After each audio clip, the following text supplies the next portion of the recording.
Muy buenas noches amigos, bienvenidos a la emisión estelar del Noticiero Nacional de Televisión con las noticias más importantes de esta jornada. Buenas noches, gracias por su compañía. De inmediato los titulares. Intercambia presidente cubano con directivos del Ministerio de Comunicaciones. Ratifica Bruno Rodríguez Parrilla rechazo de Cuba al racismo y la discriminación en todas sus manifestaciones. Destaca periódico estadounidense The New York Times avances del candidato vacunal cubano Soberana 02. Ampliamos las noticias. El Grupo Temporal de Trabajo para el Enfrentamiento a la COVID-19 continuó este jueves el examen de la compleja situación epidemiológica del país en una jornada en la que se registraron 923 nuevos positivos, 5 fallecidos y 928 altas médicas. La reunión estuvo encabezada por el presidente de la República de Cuba, Miguel Díaz-Canel Bermúdez, el segundo secretario del Comité Central del Partido, José Ramón Machado Ventura, y el primer ministro, Manuel Marrero Cruz. Cuba registró al cierre del miércoles 923 casos positivos a la COVID-19 y su situación epidemiológica mantiene una elevada complejidad. El nuevo coronavirus afecta a 5.098 personas en todas las provincias y el municipio especial Isla de la Juventud y tensa las fuerzas del sistema de salud, que no cejan el empeño por cortar su propagación. La Habana volvió a superar los 460 contagios en la totalidad de sus municipios y en la provincia están activos 8 eventos de transmisión local, 4 institucionales e igual cifra de comunitarios. Es allí donde las autoridades capitalinas intensifican las medidas de restricción y la búsqueda y aislamiento de los contactos de confirmados y sospechosos. Ya comenzamos el aislamiento de los contactos de primer orden de estos eventos, al igual que lo hicimos así en el municipio Habana Vieja con el Consejo Popular Belén, la zona de Ejido, que también ya tiene medidas restrictivas hacia lo interior, y también ya estamos aislando los contactos del primer orden y los dos eventos del cerro, el evento del Latino y el evento de allí estarán, que es la zona de Pilar Ataré, que en esos dos lugares ya tienen medidas restrictivas a partir de que pudimos agrupar varios controles de foco, controlar el evento y tomar un poco de medidas hacia lo interno, y también se definieron las capacidades para el aislamiento también de los contactos. O sea que eso nos permite en estos lugares que hemos identificado de mayor complejidad nosotros actuar consecuentemente a partir de la situación concreta que se tiene. Uno de los principales desafíos que tiene hoy el combate al SARS-CoV-2 en la mayor de las Antillas es la identificación de la fuente de infección de todos los diagnosticados con la enfermedad. Camagüey acumula hoy el mayor número de pacientes a los que no se le conocen los vínculos epidemiológicos, un negativo indicador que intentan revertir en la provincia. Otro de los problemas que continúa teniendo la provincia es la cantidad de casos que acumula sin fuente de infección en los últimos 15 días, hoy con 52 casos. Se disminuye en 3 con respecto al día anterior y se recuperan 5 que se encontraban sin fuentes de infección. Y de los que hoy se nos confirman, tenemos 2 que aún se investiga la fuente de infección. Problema no resuelto, el cual seguimos trabajando a nivel de base en todas las áreas de salud en ganar en una mejor calidad en la encuesta epidemiológica, repetirla las veces que sean necesarias para lograr identificar la fuente de infección. Luego de meses de un comportamiento muy favorable en la evolución de la epidemia, el municipio especial Isla de la Juventud ha visto en las últimas semanas ascender las cifras de positivos y de casos activos, lo que ha disparado también su tasa de incidencia por cada 100.000 habitantes. Pero este jueves, el intendente Adiel Morera Macías dio a conocer una buena noticia para sus pobladores. Se trabaja con intensidad para concluir el laboratorio de biología molecular del territorio. La Isla de la Juventud se trabaja en la adaptación del local de Chempa al laboratorio, va avanzando a ritmo acelerado. Ahí estamos haciendo un chequeo 2 veces al día, en la mañana temprano y bueno, en la tarde-noche, con los constructores trabajando en ese laboratorio para poderlo terminar lo más rápido posible. Otras provincias informaron sobre su quehacer frente a la COVID-19. En varias de ellas Junto a la alta transmisión del virus, se evidencian deficiencias como la pérdida de oportunidad para detectar casos sospechosos, la inadecuada investigación epidemiológica, demora en el traslado de pacientes y el incumplimiento de las medidas de restricción y distanciamiento físico. A estos problemas que dificultan las acciones para enfrentar la enfermedad, dirigió su mirada crítica el Grupo Temporal de Trabajo. Y es que el éxito de los enormes esfuerzos que la nación realiza para retomar el control de la epidemia pasa necesariamente por el trabajo conjunto de todos los eslabones del sistema de salud y la contribución responsable de la ciudadanía. Héctor Martínez, Sistema Informativo de la Televisión Cubana. Ante el incremento de casos positivos de COVID-19 en la provincia de Camagüey, se intensificaron las medidas de control sanitario con mayor rigor en el municipio cabecera, que se mantiene en fase de transmisión autóctona de la enfermedad.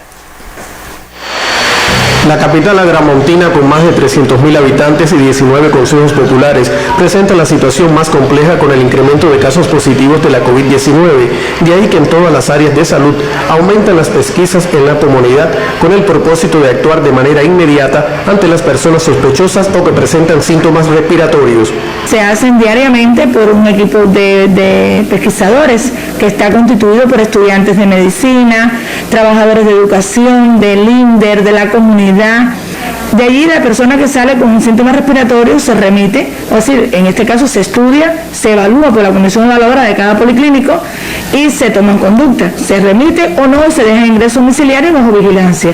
Aún se aprecia falta de percepción de riesgo en la población. Necesitamos muchísimo de la sinceridad, de la honestidad de las personas, de decir sus síntomas oportunamente para que puedan ser tratados, aislados, es decir, se toma una conducta y que las personas no permanezcan en la casa con síntomas. En este territorio del país donde la COVID-19 va en ascenso, el Consejo de Defensa Provincial estableció otras medidas que refuerzan las acciones que se implementaron en días anteriores.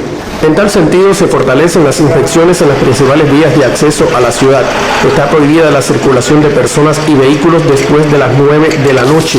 Brigadas con fuerzas y medios especializados higienizan las calles y avenidas y se crean capacidades en los centros de aislamiento para casos sospechosos. Desde Camagüey, Alex López Almaguer, Sistema Informativo de la Televisión Cubana.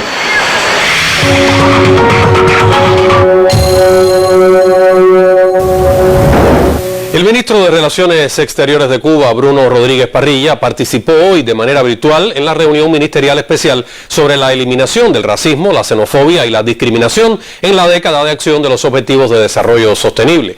Durante su intervención de forma virtual y que tuvo lugar aquí en la sede de la Cancillería, Bruno ratificó el compromiso de nuestro país en la lucha contra el racismo y la discriminación y destacó los importantes avances en el combate contra esos flagelos y en las acciones para erradicarlos.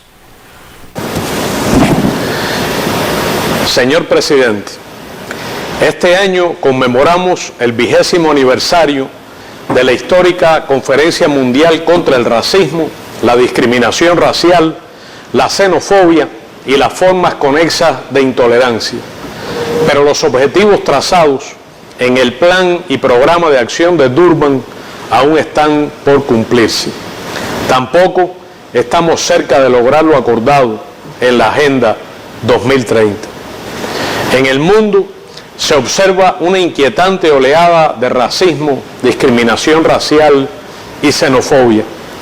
Se utilizan las redes sociales y otras formas de comunicación como plataformas para promoverla. Algunos partidos políticos y sus líderes difunden un discurso de odio que culpa de los males de la sociedad a aquellos que etiquetan como los otros. La pandemia de COVID-19 y las crisis que ha exacerbado ponen aún más al descubierto el injusto orden internacional que durante décadas ha hecho del pobre, del afrodescendiente o del migrante el objeto de todo tipo de discriminación. Señor presidente, en Cuba, desde el propio triunfo de la revolución, tuvo lugar un proceso de transformaciones radicales que dio un golpe demoledor a las bases estructurales del racismo y erradicó la discriminación racial institucionalizada. Mostramos importantes avances y resultados en la lucha contra el racismo y la discriminación, pero queda todavía por hacer. Al respecto, el presidente de la República, Miguel Díaz-Canel Bermúdez, expresó, cito, todo el mundo reconoce que nuestra revolución ha sido posiblemente el proceso social y político que más ha aportado a eliminar la discriminación racial, pero subsisten todavía algunos vestigios que no están por política en nuestra sociedad, pero sí en la cultura de un grupo de personas. Tenemos todo el derecho y la posibilidad de hacer algo coherente, de impacto, que nos ayude a resolver estas problemáticas en nuestra sociedad y mostrar una vez más el nivel de justicia y de humanismo de la revolución. Fin de la cita.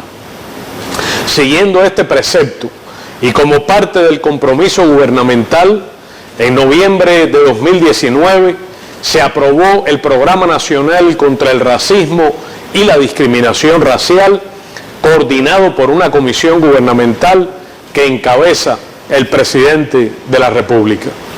Pero la revolución cubana no se ha limitado a luchar contra este flagelo en sus fronteras. Miles de cubanos apoyaron, incluso al precio de sus vidas, las luchas de los pueblos africanos por su independencia y contra el oprobioso régimen del apartheid.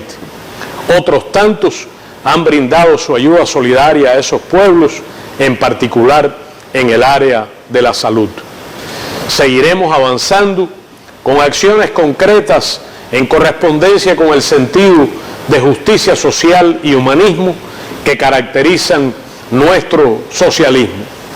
El héroe nacional de Cuba, José Martí, sentenció: no hay odio de raza porque no hay razas. Esa seguirá siendo nuestra premisa. Muchas gracias.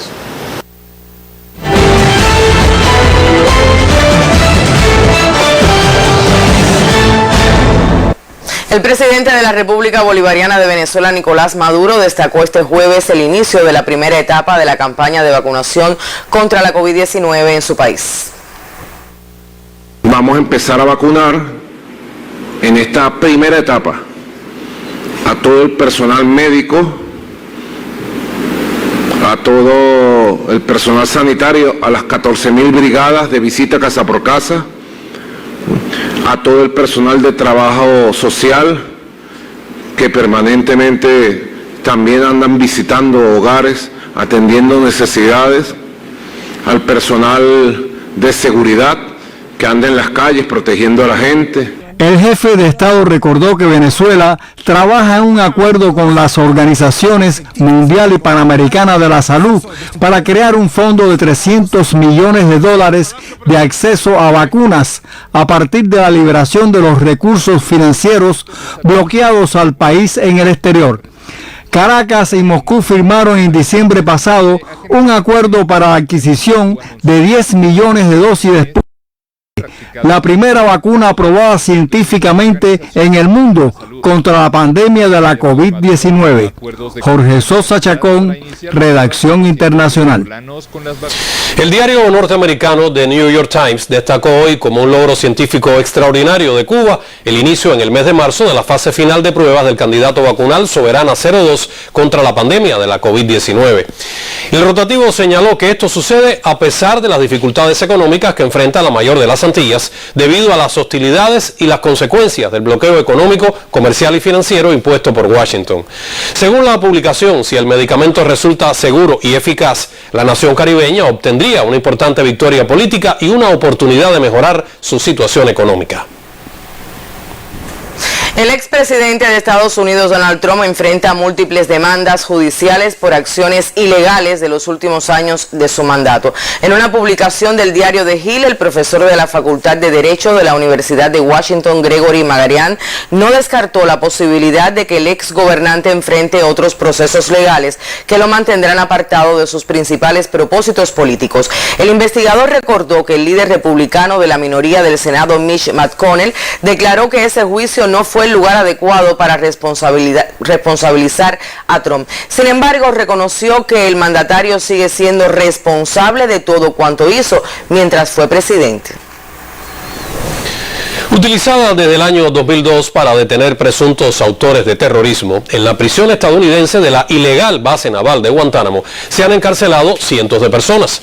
La mayoría de ellos proceden de Afganistán, país invadido por Estados Unidos bajo la justificación de luchar contra el terrorismo tras el atentado del 11 de septiembre. Hoy, medios de la nación norteña cuentan la historia de un sobreviviente de esa cárcel. Tendremos los detalles precisamente desde el... Contaba con la suficiente almíbar como para camuflar los horrores de una prisión donde se han cometido flagrantes violaciones a los derechos humanos. Una televisora de habla hispana en Estados Unidos narró la historia de Mohamedou Ould Salahi, un mauritano detenido injustamente por varios años en la cárcel en Guantánamo. La prisión estadounidense de alta seguridad en Cuba, catalogada como una grave violación a los derechos humanos por Amnistía Internacional. Muchos de sus prisioneros, como el africano Mohamedou Ould Salahi, nunca fueron siquiera acusados formalmente de un crimen. Some people called me interrogators, guards, called me and they apologized. Los propios medios del país norteño se hacen eco de las denuncias que por años pesan sobre la cárcel en Guantánamo y usan el término presunto para no reconocer lo que tantas veces se ha dicho en un intento de ablandar las violaciones estadounidenses en el oriente de Cuba. Claro que sí, porque la prisión de la base naval de Guantánamo en el suroeste de Cuba es uno de los centros penitenciarios más polémicos de los Estados Unidos por presuntas violaciones a los derechos humanos ilegales de presos. Es que la nación autonombrada paladín de los derechos humanos en el mundo, en Guantánamo ha realizado torturas, ahogamiento simulado, alimentación forzada, abusos sexuales, psicológicos y mutilaciones. Después de 14 años y 2 meses encerrado en Guantánamo y tras decenas de demandas alegando violaciones a derechos humanos, Mohamedou fue finalmente liberado en 2016 y regresado a su país de origen. Cientos de prisioneros torturados en nombre de la lucha contra el terrorismo, como hoy lo reconocen los propios medios del país protagonista de los abusos. Muchas han sido las voces del mundo que por años han condenado los maltratos cometidos en esta prisión estadounidense en Guantánamo. Una cárcel que le cuesta al gobierno estadounidense más de $500 millones al año y que, según el New York Times, son 13 millones por cada uno de estos reos, porque hoy día continúan 40 personas detenidas allí, algunas sin siquiera tener una acusación formal, como era el caso de Mohamedou. Cuando Biden ha anunciado su intención de cerrar la cárcel antes del fin de su mandato, aparecen historias como la de Ould Salahi en la televisión estadounidense. Quiere continuar aquella promesa que el presidente Obama hizo en su momento de cerrar Guantánamo por todas esas violaciones a los derechos humanos que se han dicho. Es inconstitucional que una persona esté por tanto tiempo sin tener una acusación formal de un delito. Y eso es lo que ha pasado en muchos casos, incluyendo el de Mohamedou. No se atreven a decir los medios del norte que hace ya mucho tiempo debió clausurarse esa prisión, testigo de abusos y arbitrariedades. No mencionan el reclamo cubano por esa parte de la nación ocupada ilegalmente por Estados Unidos. La historia de Mohamedou Ould Salahi en los medios norteños es un pálido llamado de atención a los horrores de Guantánamo, un recordatorio de las violaciones impunes de Washington y un motivo para que a los cubanos regrese la soberanía de ese pedazo de tierra robado. Junior Smith Rodríguez, Sistema Informativo de la Televisión Cubana. Como acabamos de escuchar, el gobierno de Joe Biden ha dicho que antes de concluir su mandato cerrará la cárcel que mantiene en el territorio ilegalmente ocupado en Guantánamo. Recientemente, un grupo de relatores de Naciones Unidas denunciaron las violaciones de derechos humanos que se cometen allí y pidieron el cierre de la prisión. Pero, ¿podrá cumplir Biden su promesa? Con el análisis en el estudio, el periodista Jorge Legañoa. Buenas noches, Legañoa. Saludos, Añez, Ferran. Buenas noches, amigos televidentes. A propósito del tema, la historia nos recuerda por estos días que hace 118 años, Tomás Estrada Palma, en calidad de presidente de turno, y el mandatario estadounidense Theodore Roosevelt firmaron un acuerdo mediante el cual Cuba cedía una considerable porción de tierra y bahía en el oriente, más específicamente en la hoy provincia de Guantánamo. 2 años antes, en 1901, los cubanos se vieron obligados aceptar un apéndice en la Constitución de la República, la enmienda Platt, si deseaban poner fin a la ocupación militar norteamericana. En dicho documento se le daba potestad a Estados Unidos de intervenir en Cuba cuando lo considerase necesario y forzaba a la isla a vender o arrendar terrenos para el establecimiento de bases navales y carboneras. Desde entonces, una bandera distinta a la que peleó con los mambises ondea allí, para recordarnos que un pedazo de Cuba no es soberano. Base naval en Guantánamo que por demás es ilegal porque los acuerdos que le dieron origen fueron suscritos bajo coerción y la amenaza de una nueva intervención militar norteamericana. La enmienda Platt desapareció, pero sus principios relativos a las tierras para carboneras o estaciones navales quedaron afianzados en un nuevo convenio firmado en 1934. En su letra decía que si Estados Unidos no abandonaba la base o los dos gobiernos acordaban una modificación de sus límites actuales, seguiría teniendo la misma extensión territorial. Se despojaba así a Cuba de la posibilidad de poner fin al contrato, una potestad que solo quedó en manos de la administración norteamericana. Acuerdo sin fecha de caducidad, por tanto obsoleto, porque hace mucho que las circunstancias cambiaron y Cuba no es una neocolonia yanqui. La permanencia de la ilegal base naval de Estados Unidos en Guantánamo califica incluso como un acto de colonialismo. Hay que escuchar las anécdotas de los guantanameros octogenarios para conocer de cerca lo que significaba la presencia militar en la ciudad. Llegó la revolución y el enclave se convirtió en punta de lanza contra el pueblo. Madres perdieron a sus hijos por disparos que salieron de allí. Se orquestaron planes de atentados. En sus inicios buscaron el dominio sobre la cuenca caribeña y estar en línea directa con el estratégico Canal de Panamá. Objetivos que se trastocaron con el tiempo hasta acoger desde el año 2002 un centro de detención a raíz de la guerra contra el terrorismo desatada por la administración de George Bush, el hijo, tras los atentados del 11 de septiembre. En números, en estas 2 décadas, casi 2 décadas, 780 prisioneros han pasado por allí, 500 millones se gastan todos los años en mantener la cárcel. Solo 8 prisioneros han encontrado culpables de actividades terroristas. 8. 40 prisioneros quedan en la actualidad. Cifras, tan solo cifras, pero que no hablan de las múltiples violaciones de derechos humanos que cometen allí los estadounidenses. Detenciones forzadas, torturas, largos encarcelamientos sin presentar cargos. La recién estrenada administración de Joe Biden ha dicho que para el término de su mandato habrá cerrado la cárcel. El exmandatario Barack Obama lo prometió desde su primer día de gobierno. Estuvo 8 años en la Casa Blanca y no pudo cumplir. Con fuerza se escucha hablar del tema en los medios de comunicación, pero se olvida que entre 2013 y 2019 el Congreso estadounidense aprobó leyes del presupuesto de defensa con cláusulas y enmiendas muy específicas que explicitaban y señalaban que no sería destinada ninguna partida para desmantelar la ilegal cárcel. El presupuesto de este 2021 establece la prohibición del uso de fondos federales para la transferencia a Estados Unidos o la liberación de personas detenidas en la cárcel de la base de Guantánamo. Lo deja muy claro el texto, y déjenme leerle esto: extender la prohibición del uso de fondos para cerrar o ceder el control de la base naval de los Estados Unidos en la bahía de Guantánamo.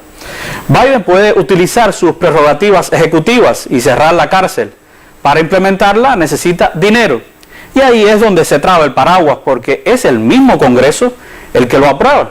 Veremos si logra apoyo del Capitolio.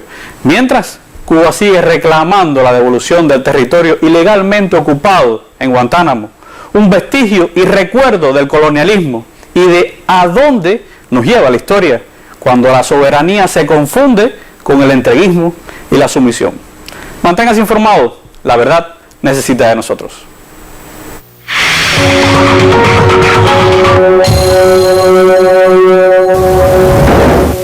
El presidente de la República de Cuba, Miguel Díaz-Canel Bermúdez, y el primer ministro, Manuel Marrero Cruz, encabezaron este jueves el intercambio con directivos del Ministerio de Comunicaciones, donde se examinaron las proyecciones de trabajo del sector en el año 2021. Le acompañaron la integrante del Buró Político y del Secretariado del Comité Central del Partido, Mercedes López Acea, y el titular del Ministerio de Comunicaciones, Jorge Luis Perdomo Dilela.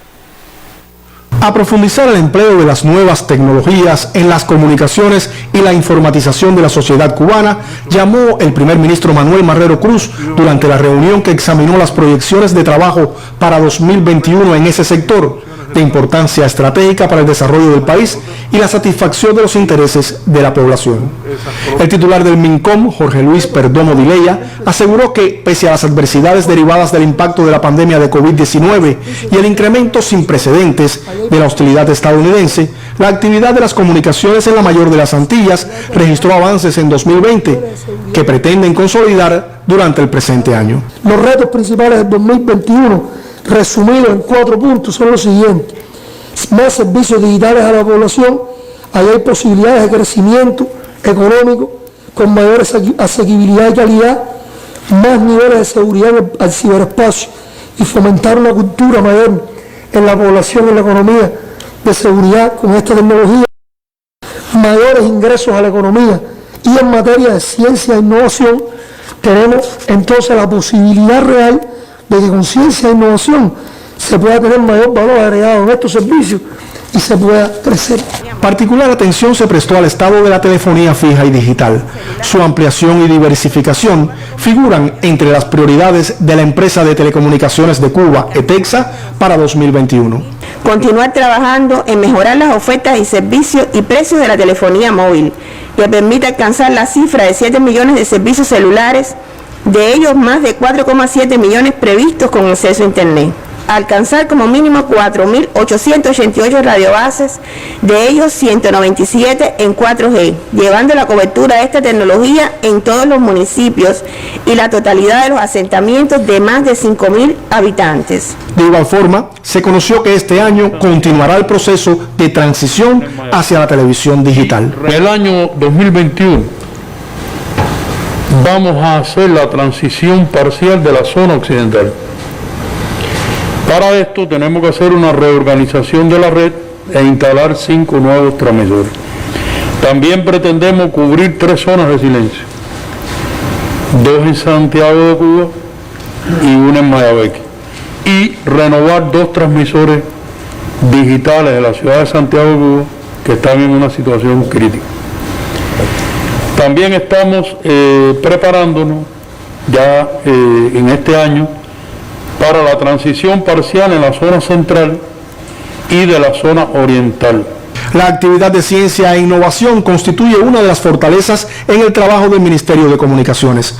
La creación de 2 parques científico-tecnológicos en La Habana y Matanzas y los proyectos que ya desde ellos se generan incidirán positivamente en el perfeccionamiento del sector. Sin embargo, el avance en otras esferas está lejos todavía de lo esperado. Tal es el caso del gobierno y el comercio electrónicos. En eso no hemos avanzado lo suficiente, y así lo decía el presidente en el análisis. Y usted ve que esto varía de un organismo a otro, de una empresa a otra, de un ojo a otro, a veces en función de las características propias de los cuadros que están. Hay cuadros que empujan más, otros tal vez les falte conocimiento, pero también le falta un poco de intención. Y la COVID nos ha demostrado la necesidad de esa política que se trazó, de implementarla.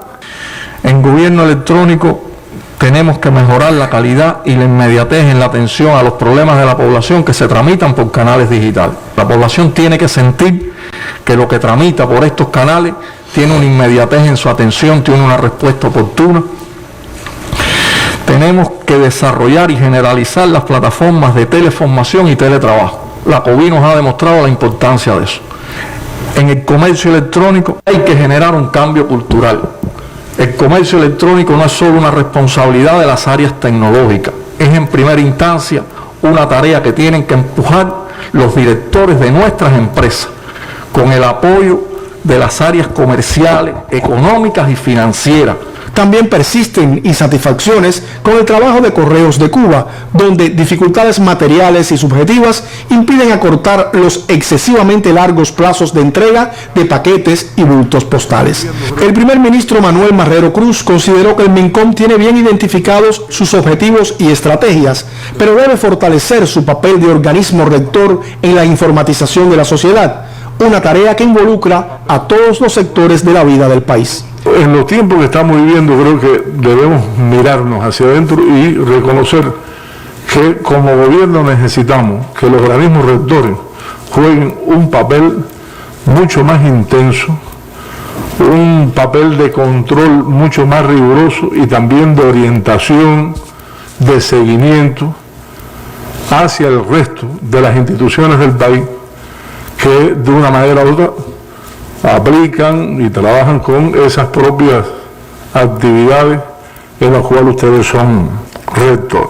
Marrero Cruz destacó la labor de los trabajadores del sector de las comunicaciones, uno de los más dinámicos de la sociedad nacional y que incide directamente en el incremento de la calidad de vida de la población. Héctor Martínez, Sistema Informativo de la Televisión Cubana.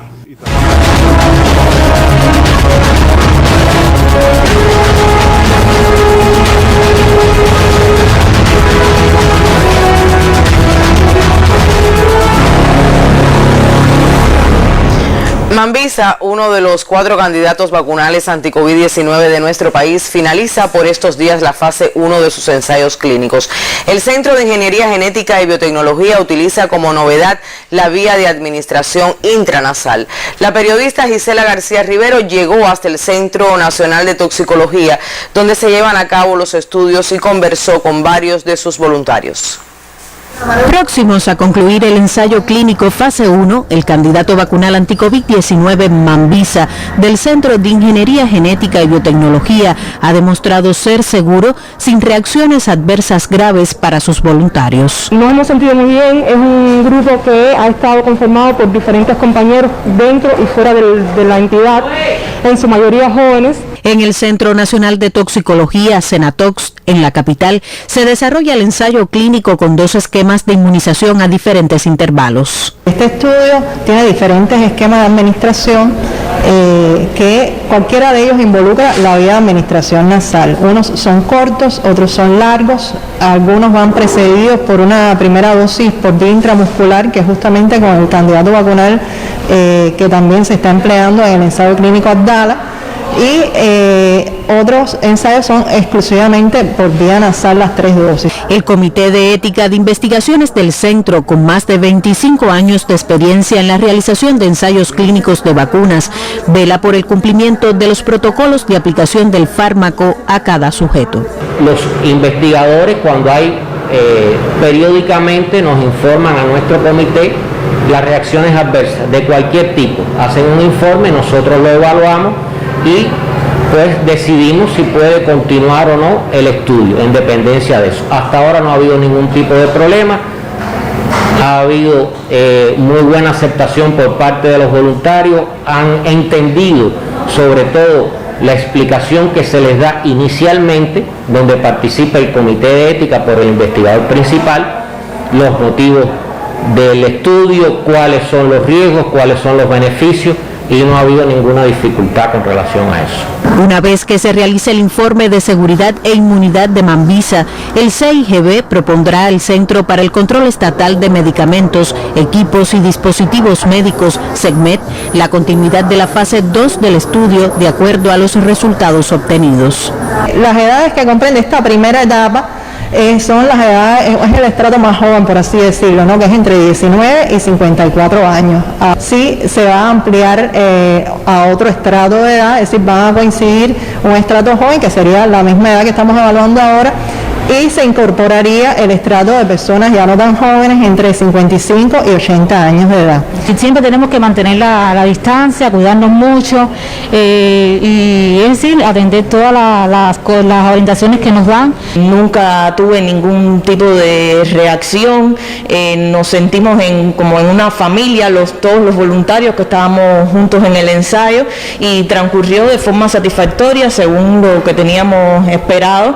Un reconocimiento reciben hoy casi a las puertas de la primera meta, quienes ya forman parte del grupo de valientes llamado voluntarios de las 4 vacunas cubanas anti-COVID-19.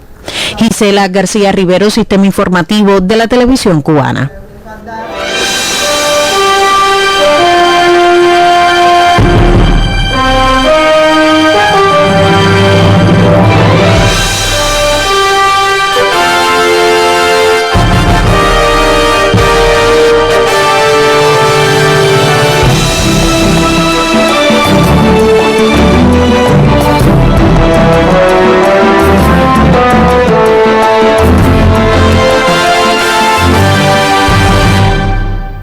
Buenas noches, ya comenzamos nuestro segmento deportivo en la emisión estelar. La postemporada de la Serie 60 del béisbol cubano continuará este sábado 20 de febrero. La Comisión Nacional ha decidido disputar las semifinales sin refuerzos de manera excepcional. Por lo tanto, este sábado comenzará el duelo entre Granma y Pinar del Río en el estadio José Antonio Huelga de Santo Espíritus. También se informa que el domingo 28 de febrero se reanudará la serie de cuartos de final entre Santiago y Las Tunas en el estadio Cándido González de Camagüey, con acciones en días alternos como los restantes duelos de esa fase. La otra semifinal entre Matanzas y el ganador de Santiago y Las Tunas será al tercer día de concluida la serie entre Leñadores y Avispas. La gran final comenzará 3 días después de terminada la segunda semifinal. Aún no se ha definido si se tomarán refuerzos o no en la discusión de la medalla de oro. Así que Granma contra Pinar desde este sábado 20 y Santiago frente a Las Tunas desde el domingo 28 de este mes. Precisamente los Leñadores de Las Tunas regresaron hoy a los entrenamientos en su estadio Julio Antonio Mella. Los peloteros recuperados con COVID-19 se incorporarán paulatinamente a los entrenamientos de los Leñadores que iniciaron hoy en el estadio Julio Antonio Mella para poder continuar con los playoffs frente al equipo de Santiago de Cuba. Teniendo en cuenta los días de inactividad que llevan estos jugadores y la prontitud de la competencia, se ajusta la preparación. La fuerza determinante que vamos a trabajar dentro de la dirección de física va a ser la fuerza rápida y explosiva, teniendo en cuenta por el corto tiempo que tenemos para reiniciar la competencia. Con la incorporación escalonada de los 3 jugadores que se enfermaron de COVID-19 en el equipo de Las Tunas, continuarán los entrenamientos de los Leñadores en el estadio Julio Antonio Mella rumbo a la continuidad de los cuartos de finales de la postemporada del béisbol cubano. Desde Las Tunas, Orlando Cruz, Sistema Informativo de la Televisión Cubana. Por otra parte, las Avispas de Santiago de Cuba entraron hoy al Hotel Deportivo de su provincia. Según nos confirma la colega Brita García Alberteris, el elenco indómito tendrá mañana su primera jornada de entrenamiento en el estadio Guillermón Moncada tras su dura porfía contra la pandemia. Mientras, los alazanes de Granma reportaron esta semana un caso positivo de COVID-19, pero afortunadamente están listos para jugar, como ya informamos, porque la situación epidemiológica en el resto del conjunto está controlada. Más detalles de inmediato con la colega Rosa María Torres Montalbán desde Granma. Muy buenas noches, Pavel. El equipo de béisbol de Granma no había presentado ningún caso positivo a la COVID-19, pero en la jornada de ayer un atleta fue diagnosticado con la enfermedad. Inmediatamente se adoptaron las medidas establecidas cumpliendo con los protocolos de salud. Los entrenamientos con vistas al playoff semifinal fueron suspendidos y al resto del conjunto se les realizó. En la tarde de hoy estuvieron los resultados y todos fueron negativos. En conversación con Juan Enrique Orozco Amaya, comisionado de béisbol en el territorio, conocimos que el resto del conjunto debe incorporarse a los entrenamientos. El atleta confirmado se encuentra ingresado en uno de los centros de aislamiento destinados en la provincia para la atención a estos pacientes. Bien, muchas gracias, Rosa. Y hasta aquí el deporte. Buenas noches. Buenas noches también para ti, Pavel. Este 18 de febrero, pero de 1818, nació Pedro Felipe Figueredo y Cisneros, más conocido como Perucho Figueredo. Fue un cubano de gran estirpe revolucionaria y poeta, compositor del himno de Bayamo, devenido símbolo patrio nacional.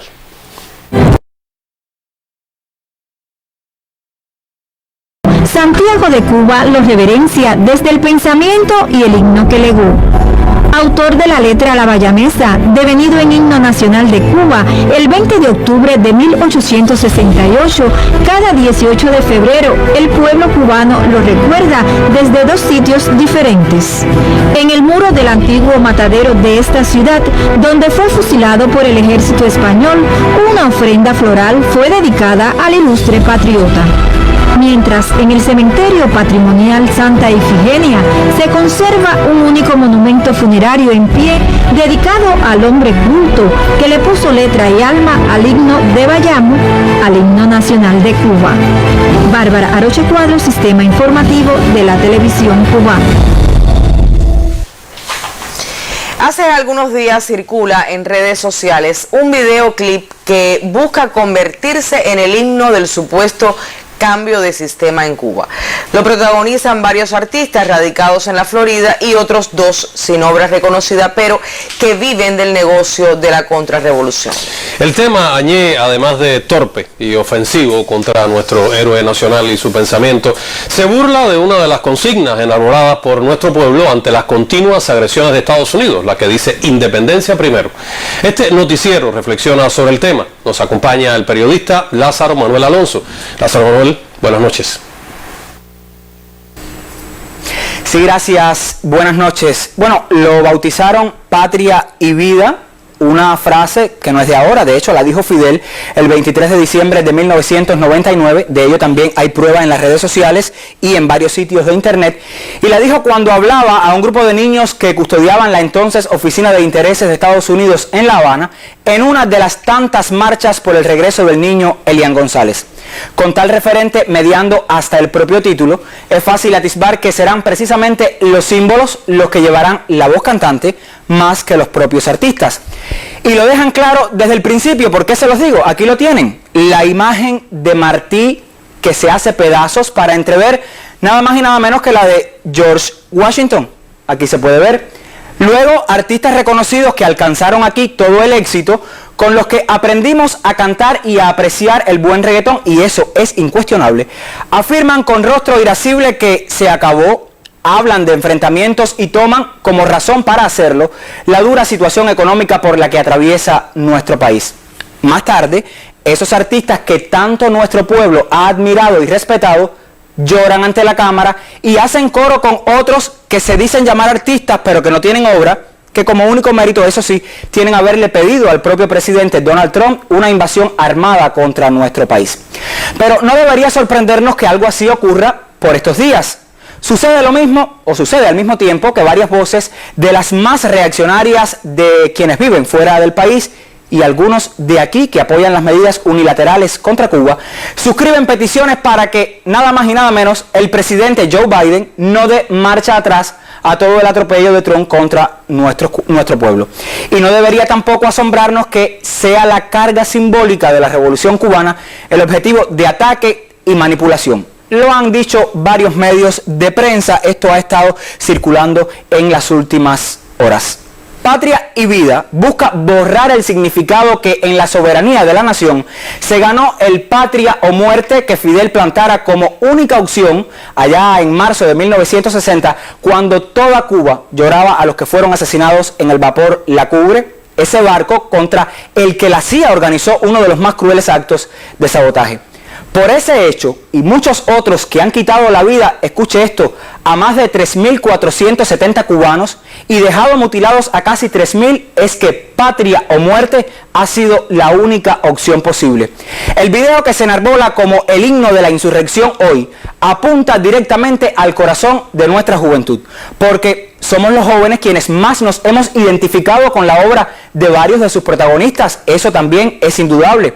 De hecho, para muchos jóvenes hay imágenes en redes sociales, ha resultado cuestionable y han mostrado rechazo tras ver los mismos artistas que en Estados Unidos hace algunos meses fueron objeto de campañas de linchamiento mediático y ellos ahora son parte de un canto que de amor nada tiene. Algunos artistas que, por cierto, cantaron aquí en medio de la lluvia, usted lo recordará, para un público donde estaba también el presidente cubano, y con parabienes acogieron su presencia en la ciudad deportiva. No es propósito de esta reflexión que hoy hacemos colocar calificativos a quienes han formado parte de una creación que no tiende puentes entre uno y otro lado del estrecho de la Florida. Y lejos está de acercarnos a los cubanos de uno y otro lado. Nuestra reflexión quiere que no olvidemos la historia, esas más de 20.000 vidas que se perdieron en la búsqueda de la independencia de esta tierra, o ese martí que ahora mismo se emplea como uno de los símbolos que más se atacan, el martí que en cada escenario donde estuvo abogó por la unidad de nuestra gente, salvando las diferencias de pensamiento.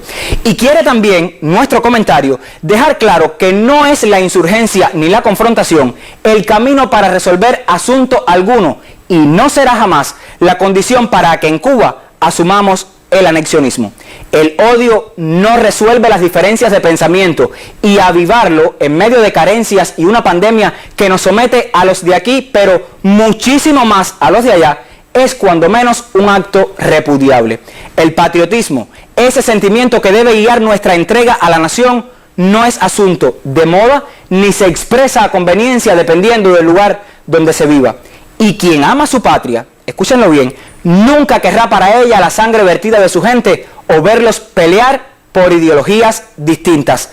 Que patria o muerte siga siendo la opción para los cubanos, porque si a ella renunciamos, la vida que nos merecemos y que contra viento y marea queremos sea mucho mejor, estaría en manos de quienes solo sienten odio por nuestras vidas. Así me despido, nos vemos en una próxima ocasión.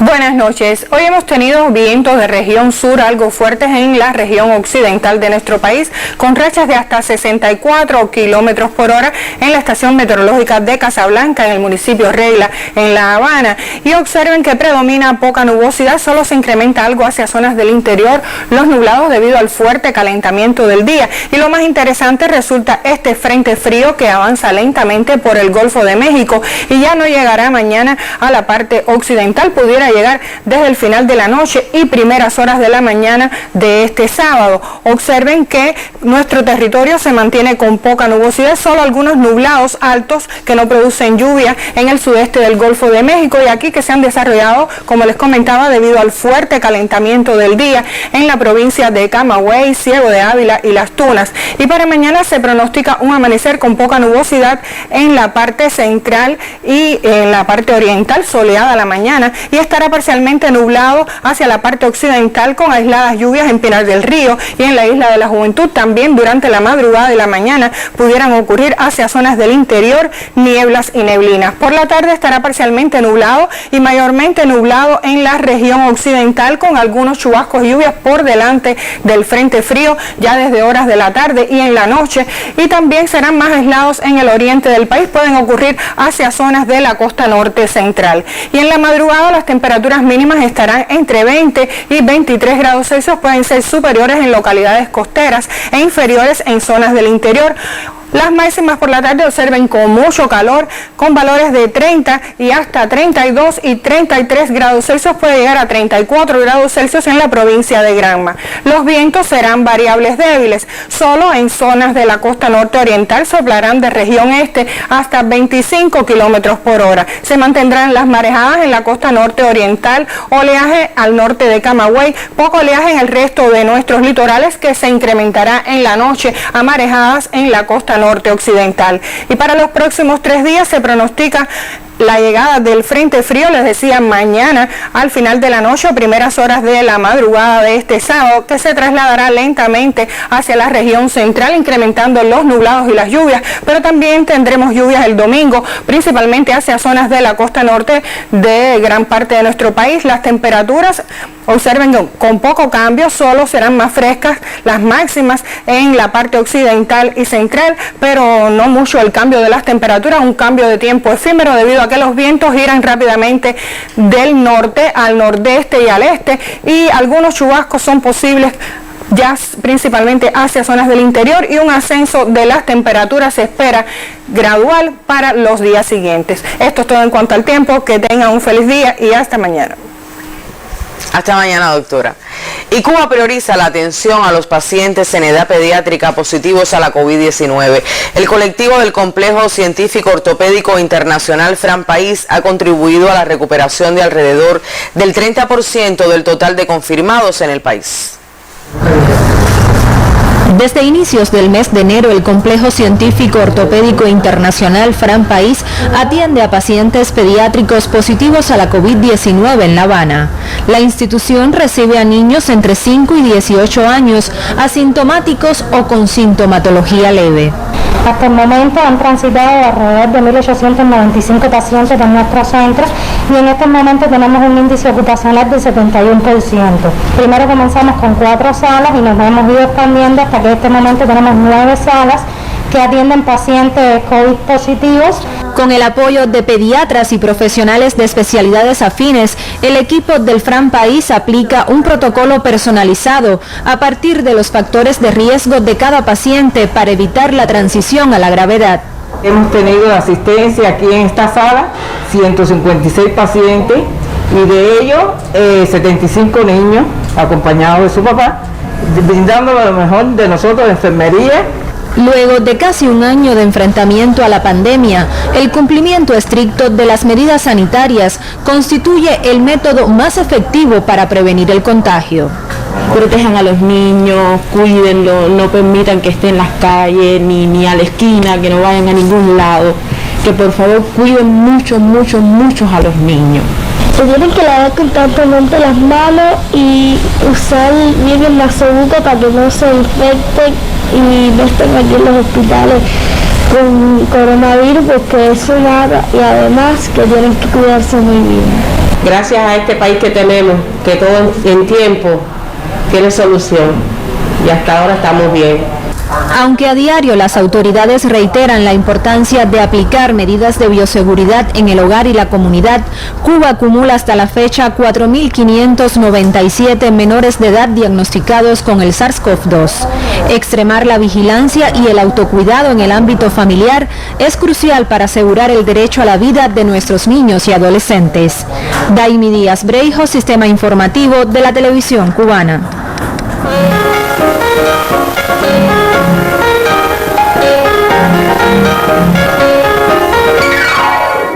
Buenas noches. Hoy Cuba celebra el Día del Instructor de Arte. A propósito, el ministro de Cultura, Alpidio Alonso, transmitió un mensaje de reconocimiento.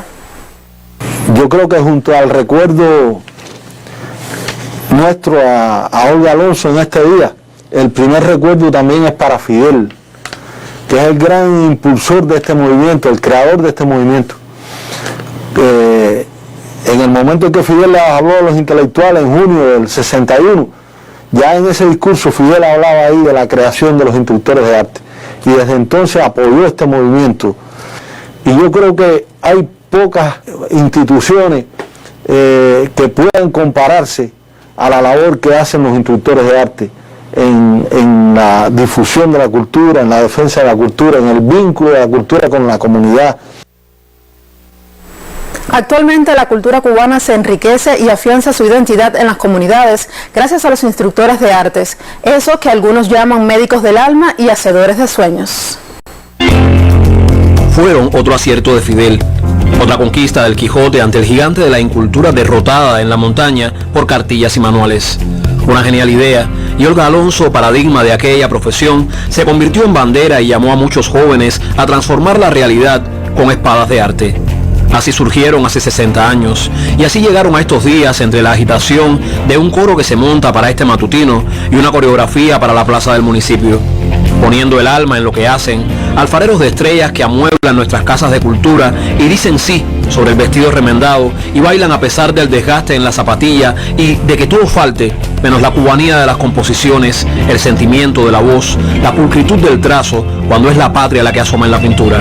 Instructores de arte que enseñan a apreciar la nota y el matiz, que entregaron su abrazo a los proscritos y con las manos maternales de la revolución le limpiaron al humilde el catalejo de la vida para que sus ojos conocieran la belleza. Instructores de arte que son ejemplo de ese diálogo no solo posible, sino también cultivado desde el alba, porque no puede decir quien no conoce, como tampoco puede quien no siente. Acomoda la mano, la vista al frente, agarra bien ese pincel y puntea las cuerdas con más fuerza. Proyecta un poco más, porque hasta en el último asiento tiene el público que disfrutarte. Después de los aplausos, una sonrisa, porque sabe el tamaño de su obra, porque el joven soldado conoce su fusil más certero y un barbudo lo escogió hace ya tiempo y le dio la receta para hacer un país. Desde Artemisa, Reinier del Pino, Sistema Informativo de la Televisión Cubana. Más noticias. El Centro de Cooperación Internacional de la Cultura Cubana realizó su balance anual en el Teatro Abelardo Estorino del Ministerio de Cultura. En este contexto se trazaron estrategias para continuar aportando al programa de desarrollo del MINCUL con miras al 2030. El resumen del año fue presentado por Ada Yanes Marrero, directora de la entidad perteneciente al Ministerio de Cultura de Cuba. Durante la presentación se explicaron algunos de los proyectos de cooperación establecidos durante el periodo 2017-2020, los principales países y organismos colaboradores, las afectaciones en el sector debido a la presencia del COVID-19, así como las perspectivas para incentivar y fortalecer el trabajo realizado por el centro. Si nosotros amamos de verdad y vemos el resultado final cuando ejecutamos el proyecto y vemos lo que fuimos capaces de hacer, nosotros nos vamos a enamorar en continuar captando proyectos. Como decía incluso el presidente, como ha dicho el ministro nuestro muchas veces, la cooperación internacional tiene que ser una fuente para el presupuesto del Ministerio de Cultura. La presentación estuvo seguida de un debate donde se trataron temas de vital interés para los trabajadores e instituciones cuya labor enriquece y estimula el trabajo de cooperación que se realiza en el sector cultural. Saily Pérez Gordillo, Sistema Informativo de la Televisión Cubana. Y con esta información finalizan las notas culturales en el Estelar. Buenas noches. También para ti, Esther. Santiago de Cuba recuerda el legado de Perucho Figueredo, autor del himno de Bayamo, devenido himno nacional de Cuba, en el aniversario 203 de su nacimiento. Dos sitios históricos de esa ciudad reverencian su legado. Aquí nació Pedro Figueredo Cisneros, el Perucho de la historia cubana, el compositor de la letra y la música de aquella marcha guerrera que es hoy himno nacional de nuestro país, el hombre amante de las artes, reacio al servilismo y la injusticia. En el Bayamo natal de Perucho, los historiadores narran que el patricio desbordaba cubanía y que su apego a estas tierras le convirtió en luchador infatigable por la libertad. Esas razones hicieron que el gobierno español declarara al acaudalado independentista enemigo de la corona. Por ello fue perseguido, hasta capturarle enfermo de tifus y con la semi-inmovilidad que le provocaban las úlceras de sus pies y piernas. Recibió como sentencia pena de muerte. El conde de Balmaceda le propuso entonces perdón para la vida si renunciaba a sus principios. El ex subsecretario de guerra del primer gobierno de la República en armas no claudica y el 17 de agosto de 1870 le fusilan en Santiago de Cuba. Cuentan todavía en la ciudad que en esfuerzo sobrehumano, Perucho se mantuvo de pie ante el pelotón de fusilamiento, recordando quizás aquellos versos: no temáis una muerte gloriosa, que morir por la patria es vivir. En Granma, Jacqueline Pérez, Sistema Informativo de la Televisión Cubana. Y con ese mismo heroísmo y rebeldía de Perucho, los cubanos de hoy nos mantenemos firmes en la decisión de morir por la patria es vivir. Con la misma hidalguía con que aquel 17 de agosto de 1870 estuvo frente al pelotón de fusilamiento, entonemos hoy, junto a los aplausos, el canto de rebeldía, de independencia, de la esencia misma, como cubanos que somos, que es nuestro himno nacional. Buenas noches.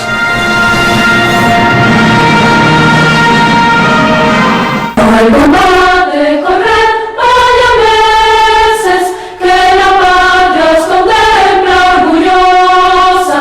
No temáis una muerte gloriosa, que morir por la patria es vivir. En cadenas vivir es vivir, en afrenta y oprobios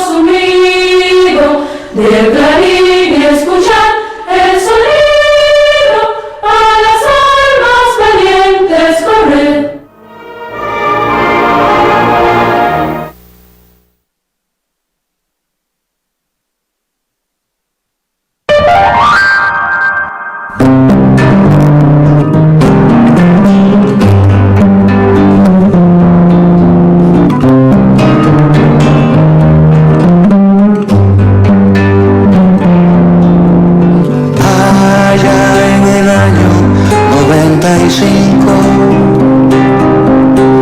Y por las selvas del Nayarit,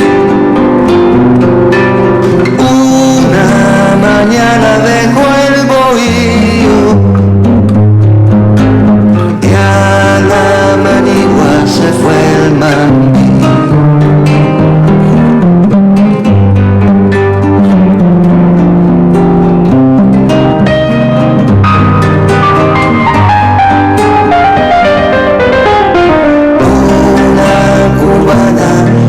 Su encanto, aquí en la noche llorando vio al otro día con su caballo, buscó sus huellas y recibió aquella niña de faz trigueña, más negros que la maldad, unió su fuego a mi fiereza y dio su vida a la libertad. Un día triste cayó a mi lado, su hermoso pecho sagrado vi. Desde entonces fue más ardiente, adorada mi amor por ti. Y desde entonces fue más ardiente, adorada mi amor por ti.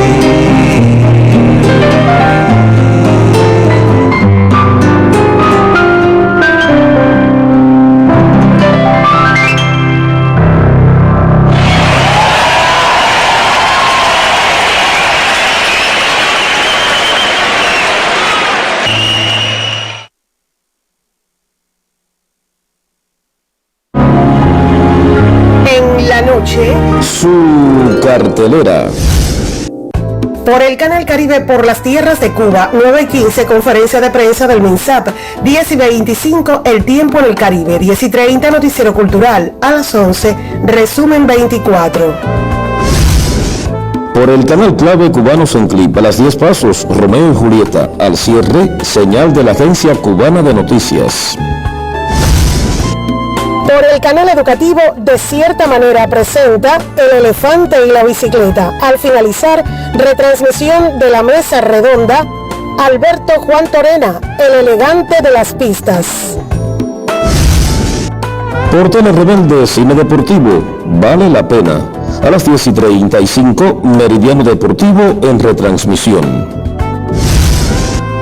Por Multivisión, Dr. Bull, a las 9:27, documental forense Red de Mentiras. A las 10:11, Kyle XY.